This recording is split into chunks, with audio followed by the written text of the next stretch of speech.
Hey everyone, it's Ish Gaming here. Today, we're talking about upgrading your laptop with a solid-state drive, or SSD. Trust me, this is one upgrade you'll actually notice. Imagine your laptop booting up in seconds, not minutes. Programs open instantly.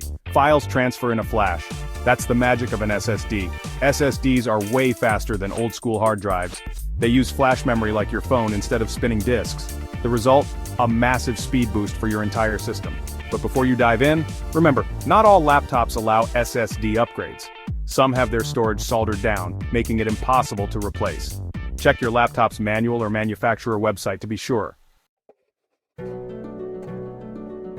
Alright, ready to get your hands dirty? Here's what you'll need: a small screwdriver, usually Phillips head, your new SSD, and a USB drive for backups. Oh, and maybe an anti-static wrist strap if you want to be extra careful. First things first, back up your data. Use an external drive or cloud storage to make a copy of everything important. Photos, documents, music, the works. You don't want to lose anything precious. Once your data is safe and sound, it's time to power down your laptop completely. Disconnect the power cable and remove the battery if possible.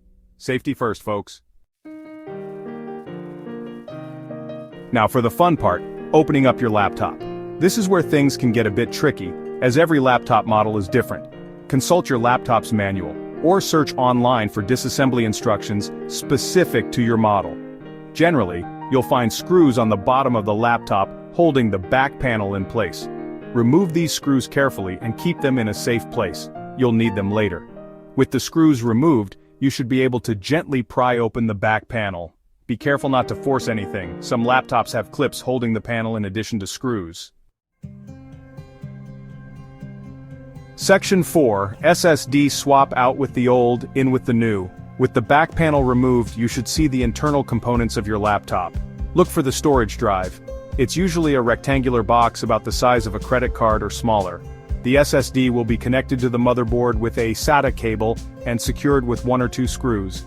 Carefully disconnect the cable and remove the screws holding the old drive in place. Now take your new SSD and align it with the connector on the motherboard. Gently insert the drive until it clicks into place. Secure the drive with the screws you removed earlier. Finally, reconnect the SATA cable to your new SSD. That's it, you've successfully swapped out your laptop's storage drive. Section 5, Conclusion. Enjoy blazing fast speeds, pat yourself on the back, you just gave your laptop a serious speed boost. Now, simply close up your laptop, reinsert the battery and power cable, and boot it up. You'll likely need to install your operating system or clone your old drive's data to the new SSD. Consult your operating system's documentation or look for online tutorials for guidance, and there you have it. Upgrading your laptop's SSD is a relatively simple process that can significantly improve your computing experience. If you found this video helpful, don't forget to like and subscribe for more tech tips and tricks.